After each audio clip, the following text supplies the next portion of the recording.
Existe um psicólogo que é comportamental, ou seja, ele trabalha muito parecido às nuances que eu sempre trago para vocês aqui, dentro desse aspecto cognitivo comportamental, e que também é autor do livro Apaixone-se por Si Mesmo, uma ótima leitura que inclusive eu recomendo para vocês, onde ele traz aspectos sobre os 4 As, que seriam os 4 pilares da autoestima. E esses 4 pilares, eles são fundamentais para que você consiga entender de uma vez por todas como que é consolidada a nossa base de autoestima. A autoestima, ela não é linear, ela depende muito de um contexto subjetivo, porque cada pessoa tem uma perspectiva diferente sobre o que é beleza, sobre o que é se sentir bem, sobre o que é estar estável. Eu quero te dizer que na maioria das vezes as pessoas acreditam que a autoestima tem somente a ver com o nosso aspecto físico, e isso está completamente errado. Nós precisamos aqui trazer em conta que a nossa aparência física, ela é só uma das diversas nuances que existem acerca de como que a gente se enxerga, de como que a gente se vê. Eu, Patrícia, hoje gosto muito mais de ser elogiada pelas minhas habilidades, pelas minhas características, por aquilo que eu tenho para oferecer, do que propriamente pela minha beleza. Até porque a minha beleza pode ser muito relativa. Você que está aí me assistindo pode me achar muito bonita, muito feia ou normal, sem sal, natural. Então, assim, isso não é um parâmetro, isso não é um contexto. Então, não tem como a gente falar sobre autoestima somente pela nossa estética.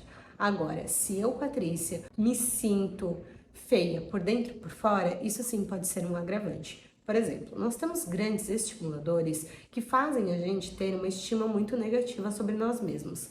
Por exemplo, aquelas pessoas que acabam batendo na porta sem querer, bate o braço, se machuca e começa: meu Deus, como eu sou burra, meu Deus, como é que eu fiz isso, como é que eu deixei isso acontecer? Sabe aquela pessoa que passa o dia inteiro se criticando, se colocando num padrão de humilhação e de depreciação? Então, essas pessoas, elas estão inconscientemente treinando o cérebro delas para não gostarem de si mesmas, porque isso é uma forma de reforçar uma ideia que muitas vezes já está enraizada aí por diversos motivos. Nós, ao longo da nossa vida, vamos construindo crenças. E essas crenças, elas vão se enraizando. E uma crença nada mais é do que uma verdade que eu acredito. E pode nem ser uma verdade absoluta, mas é a verdade que eu decidi acreditar. E indiferente do que você pensa, aquilo é verdade para mim, mesmo que muitas pessoas pensem o contrário. Então, quando a gente tem uma verdade enraizada na nossa vida, consequentemente, nós temos alguns padrões que podem estar disfuncionais. O que isso significa? Quando a gente é pequeno, a gente é colocado à prova de fogo por diversas nuances. A gente pode conviver com pessoas que são maldosas e com pessoas que são muito boas. E dependendo dos ambientes e dos contextos que a gente está inserido, aquilo pode ser bom ou ruim para nós. E também cabe como que a gente vai identificar aquilo que está vindo até nós. Por exemplo, se eu estou desde pequena ouvindo dos meus pais, ouvindo dos meus cuidadores, que eu não faço nada certo, que eu só incomodo, que eu só dou trabalho, que eu não sou uma boa pessoa, eu vou crescer e vou ser um indivíduo muito provavelmente com diversos transtornos mentais. Insegurança, culpa, medo, ansiedade, provavelmente vou desencadear alguns gatilhos de tristeza profunda, e isso vai fazer muito mal para as minhas relações interpessoais e também para mim enquanto pessoa. Então, consequentemente, ao longo da minha vida, eu fui acreditando naquilo que as pessoas falavam para mim, mesmo que não tivesse uma base de veracidade, ou mesmo que eu estivesse fazendo aquilo para chamar a atenção. Então, é normal que crianças que sintam essa crença de desamor ou de desvalor, muitas vezes buscarem dentro do seu ambiente formas de estimularem a atenção das pessoas que as estão cercando. E justamente por chamar atenção, essas crianças são vistas como crianças ruins ou crianças que incomodam, e elas crescem acreditando que isso é uma verdade absoluta. Então, quando você está num padrão onde você tem um autoconceito muito destoado da realidade, onde você não consegue se perceber, aqui a gente já tem um grande fator, que pode ter sido através das vivências, e aí onde entra um ponto muito importante do autoconhecimento, para você conhecer a pessoa que está ali, a pessoa que você desenvolveu, a pessoa que você se tornou e que não é mais condizente com aquela pessoa que você foi ensinada a ser. Porque sim, padrões de comportamento são readaptáveis. Isso já dizia nosso grande Aaron Beck. Então, se você pode readaptar um comportamento, por que você vai continuar se punindo por algo que você nem mesmo tentou fazer diferente? O segundo ponto que a gente vai trabalhar aqui é o quesito da autoimagem. E a autoimagem, ela pode ser vista num grupo de nuances. Esse grupo, ele pode incluir tanto a nossa imagem física, quanto a nossa imagem interior, quanto a imagem que a gente percebe dentro dos contextos sociais. Então a gente pega um grupo de todo tipo de imagem que podem fazer a gente criar o nosso próprio indivíduo e através disso a gente cria a nossa autoimagem. E mais uma vez, ela pode ser positiva ou pode ser negativa, dependendo daquilo que foi te instruído ao longo da sua vida. E aqui entra uma chave muito importante da comparação. Existem pessoas que passam muito tempo se comparando com várias pessoas, muitas vezes com perfis, com filtros de redes sociais, onde buscam uma perfeição que provavelmente não vai existir. Então, se você é aquele tipo de pessoa que usa um monte de filtro na cara, tente entender por que você está usando esse filtro, o que você acha que esse filtro vai te gerar. É muito importante que você entenda que atrás de toda busca por perfeição, existe um vazio interior que você precisa curar dentro de você. Existe alguma questão interna que ainda não foi desvendada, que ainda não foi conseguido trabalhar dentro de você. E isso é muito importante para que você consiga se desenvolver enquanto pessoa em todas as áreas da sua vida. É impossível você ser feliz se a tua autoimagem está completamente distorcida. Então, um recadinho importante, comece a cuidar de você, comece a cuidar da pessoa que você é, comece a dar carinho, dar zelo, pegue aquele coração que tá machucadinho, passa remedinho, coloca um band-aid e passe a cuidar um pouco mais de si mesmo. Essa é uma das chaves mais importantes para você conseguir elevar a sua estima. O terceiro ponto que o Walter traz no livro dele é o quesito da autorregulação. E na autorregulação, a gente tem, como o nome já diz, uma regulação emocional.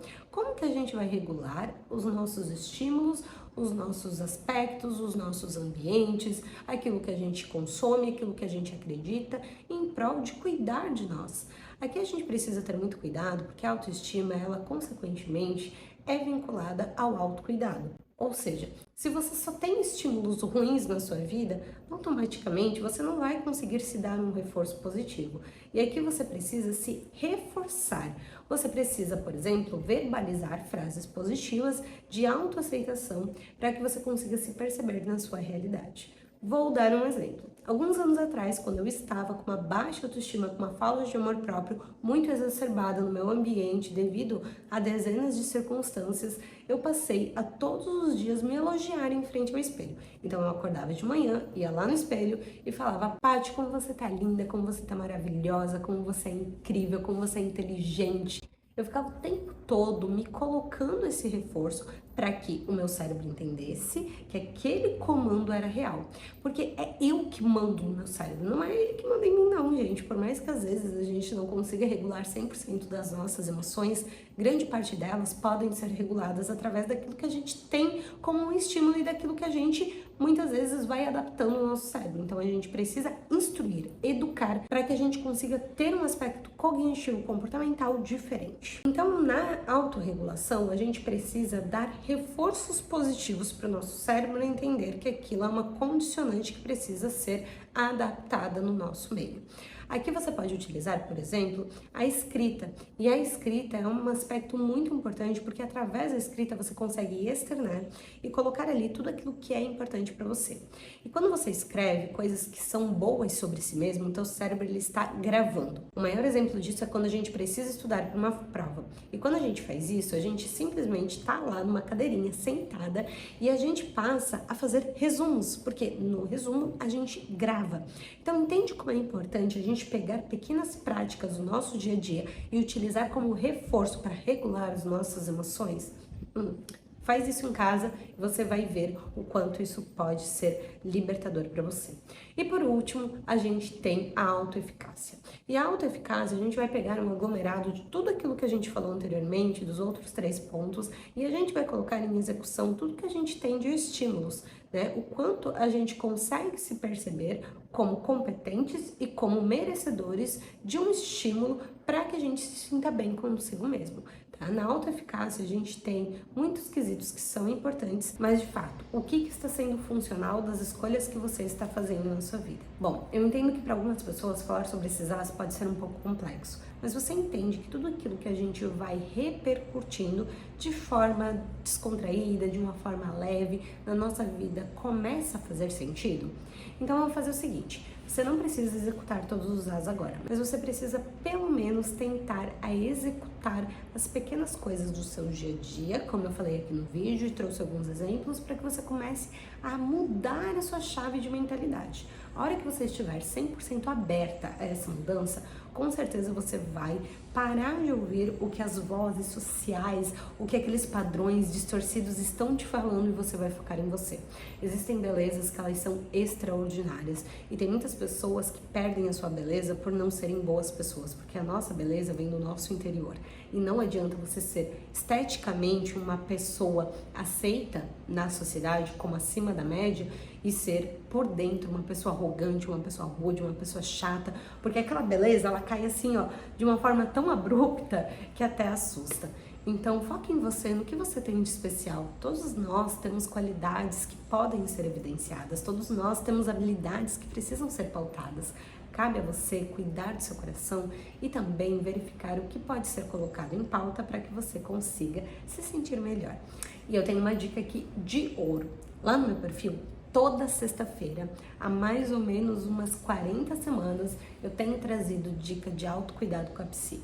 Então, se você quiser, já segue lá o meu perfil, porque eu vou te dar pelo menos um pouquinho de direcionamento para que você consiga se sentir melhor consigo mesma. Um grande beijo e eu te vejo no próximo vídeo.